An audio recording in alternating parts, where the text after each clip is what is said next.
Hello friends, welcome to my YouTube channel government job alert. আশা করি তোমরা খুব ভালো আছো এবং যুদ্ধকালীন তৎপরতায় তোমাদের প্রিপারেশন চালিয়ে যাচ্ছ। আজকে আমি তোমাদের সাথে আলোচনা করব যে কলকাতা হাইকোর্টের লোয়ার ডিভিশন অ্যাসিস্ট্যান্ট পরীক্ষায় তোমাদের কি স্ট্র্যাটেজি হওয়া উচিত, বা আমি নিজে যদি ক্যান্ডিডেট হতাম তাহলে আমি কিভাবে পরীক্ষা দিতাম।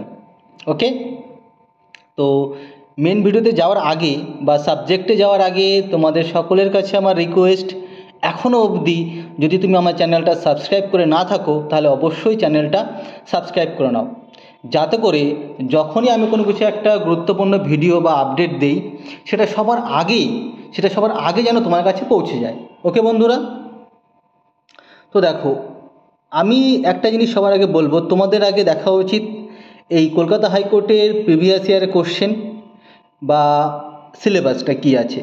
সেখানে কিন্তু স্পষ্ট করে বলা আছে যে চারখানা সেকশনের সিলেবাসটাকে ভাগ করা হয়েছে: অ্যারিথমেটিক, যে জেনারেল ইন্টেলিজেন্স বা জিআই, জেনারেল নলেজ বা কম্পিউটার নলেজ, এবং আর আছে তোমার ইংলিশ। আমি তোমাদের এটা বলতে পারি যে যদি তোমাদের ভাগ্য খুব খারাপ না হয় তাহলে তোমরা পরীক্ষার হলে কিন্তু অ্যাডভান্স ম্যাথ দেখতে পাবে না। যেরকম তোমাকে যদি এটা বলে দিই, ধরো x plus one by x equal to 3, তাহলে x cube plus one by x cube equal to কত, এই ধরনের ম্যাথ কিন্তু তুমি দেখতে পাবে না। ওকে, এটা আশা করি তোমরা বুঝতে পারলে। তাহলে তোমাকে জাস্ট দেখতে হবে সিম্পল ম্যাথগুলো বা অ্যারিথমেটিক যে সমস্ত চ্যাপ্টারগুলো আছে। আর এটা বলবো তোমাদেরকে, তোমরা এখন নতুন কোনো চ্যাপ্টার ধরবে না, যেগুলো তুমি পড়েছো বা এতদিন জানো সেগুলোই প্র্যাকটিস করো। ওকে, এই গেল ম্যাথ। জিআই, দেখো জিআইয়ের কোনো মানে কি বলবো, মোটামুটি যারা ম্যাথ মোটামুটি ভালো পারে তাদের কাছে জিআইটা একটু অ্যাডভান্স হয়।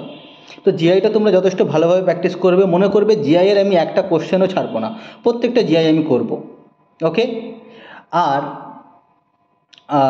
কম্পিউটার নলেজ বা জিকে, দেখো জিকে একটা সাগর। সত্যি কথা বলতে আমি যতদূর পড়াশোনা করেছি জিকে একটা সাগর, এর কোনো শেষ নেই। কিন্তু তোমাকে বেসিক নলেজগুলো জানতে হবে। ওকে, এই কোর্টের পরীক্ষায় আর্টিকেলগুলো খুব ইম্পর্টেন্ট। ইন্ডিয়ান পলিটির সমস্ত আর্টিকেলগুলো পড়ে নিতে পারো।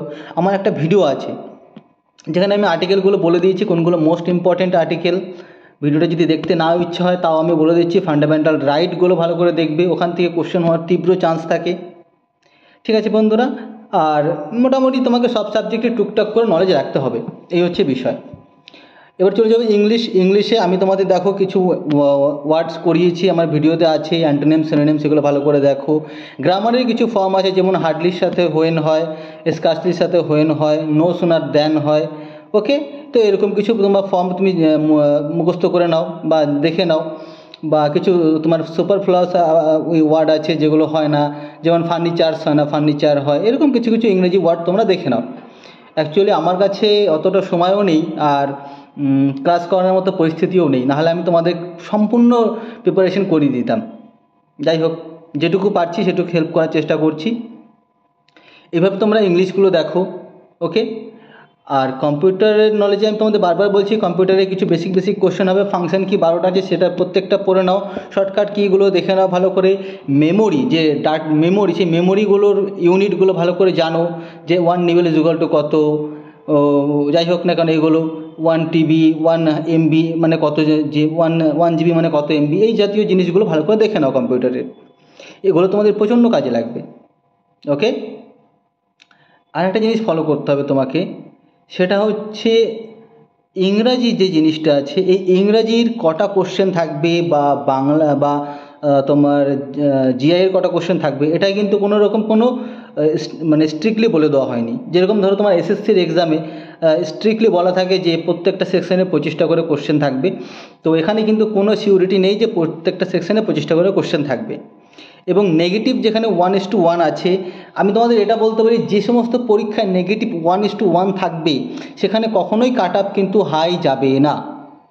তোমরা যদি 50-60 পাও তাহলে অবশ্যই তোমরা ডাক পাবে। আমার যেটা মনে হয় যে ওখানে মিনিমাম কাট আপ যেটা বলা হয়েছে 50, সেই 50ই হয়তো মিনিমাম কাট আপই হয়তো থেকে যেতে পারে, যদি কোশ্চেনের লেভেলটা ঠিকঠাক হয়ে থাকে। এবার কোশ্চেনের লেভেল যদি অতিরিক্ত মাত্রায় সহজ হয় তাহলে তো অবশ্যই কাট আপ বাড়বে, তবে আমার মনে হয় না যে কোশ্চেনের লেভেল খুব বেশি সহজ হবে।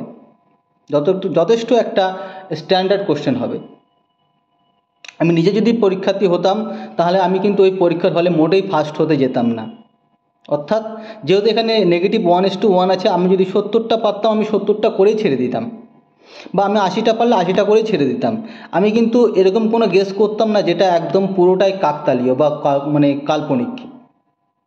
আমি তোমাদের এটাও বলে, আমার একটা ভিডিও আছে যেখানে তোমরা চাইলে দেখতে পারো যে কী করে দু একটা কোশ্চেনের অ্যান্সার না জেনেও করা যায়, সেখান থেকে তোমরা একটু দেখতে পারো। তবে আমি এই যেখানে 1:1 নেগেটিভ থাকে সেখানে আমি এই ফর্মুলাগুলো মানে একটু অ্যাভয়েড করতেই বলবো আর কি, না করলেই ঠিক আছে। যেহেতু 1:1 নেগেটিভ, সেহেতু মানে একটা ভালো মাত্রায় চাপ থাকবে ক্যান্ডিডেটদের মধ্যে।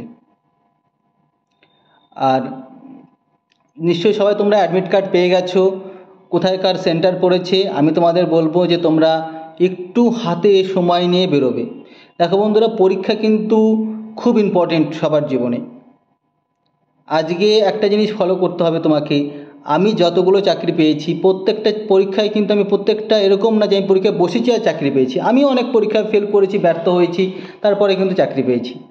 তো তোমাদেরকে আমি বলবো যে দেখো বন্ধুরা, তুমি কোনো পরীক্ষা মিস করবে না, একটু হাতে সময় নিয়ে চলে যাবে। হয়তো এই চাকরিটাই তোমার কপালে লেখা আছে, তুমি যদি সঠিক টাইমে পৌঁছাতে পারো।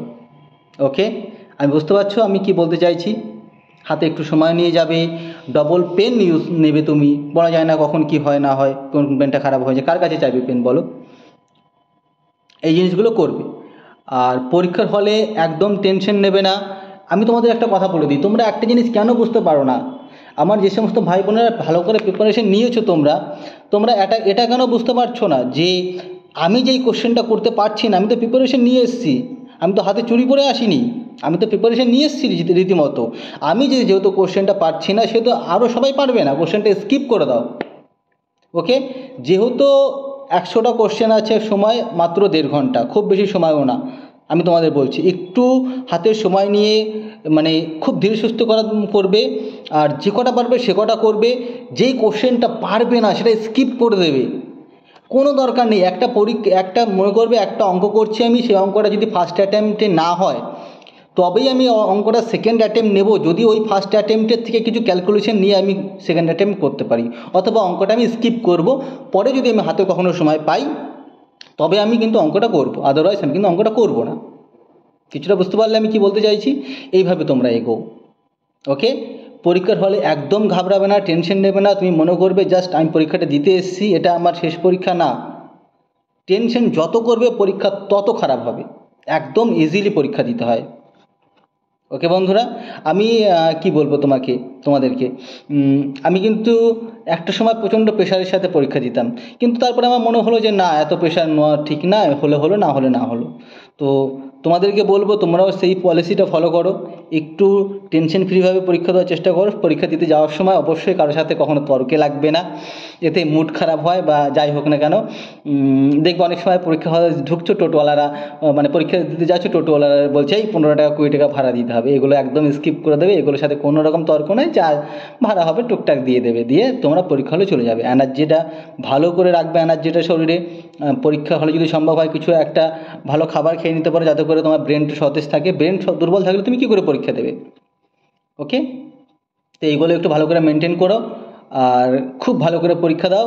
আর আমি কি বলবো, আমার একটা টেলিগ্রাম চ্যানেলও আছে, সেই টেলিগ্রাম চ্যানেলের লিঙ্ক আমি আমার ভিডিও ডেসক্রিপশন বক্সে দিয়ে দেবো, তোমরা চাইলে সেখানেও যুক্ত হতে পারো। তো সেখানে যুক্ত হলে তোমরা, আমি যদি কোনো স্টাডি ম্যাটেরিয়ালস দিই সেটা সেখানে দিয়ে দিই, তোমরা সেখানে সেটা পেয়ে যাবে। ওকে, আর মানে সত্যি কথা বলতে তোমরা বারবার আমাকে রিকোয়েস্ট করছো যে দাদা একটা এলডি এর একটা সেট বানাও বা সেট করো, কিন্তু আমার অফিসের কাজ করে আর সেট বানানোর সময় হয়ে ওঠে না, প্রচণ্ড চাপ থাকে আমাদের অফিসে। বুঝতেই পারছো আমি হেলথে সার্ভিস করি, তো হেলথে কতটা চাপ থাকে, এইসবই আর কি। তোমরা খুব ভালো করে পরীক্ষা দাও। আর যদি তোমাদের কোশ্চেন পেপার দেওয়া হয় তাহলে অবশ্যই কোশ্চেন পেপারটা আমাকে শেয়ার করো টেলিগ্রাম চ্যানেলে। আমি তোমাদের একটা ভালো অ্যান্সার কি প্রোভাইড করার চেষ্টা করব, এবং কাট অফটা বলার চেষ্টা করব, কতটা কাট অফ যেতে পারে কোশ্চেনটা দেখে। ঠিক আছে বন্ধুরা, সবাই ভালো থাকবে, এবং কি বলবো, জোর কদমে প্রিপারেশন চালিয়ে দাও, এসপার না হলে ওসপার। দেখা হচ্ছে পরের ভিডিওতে। যদি ভিডিওটা ভালো লেগে থাকে তাহলে অবশ্যই একটা লাইক, কমেন্ট এবং বন্ধুদের মধ্যে শেয়ার করে দিও। ভালো থেকো সবাই, দেখা হচ্ছে পরের ভিডিওতে।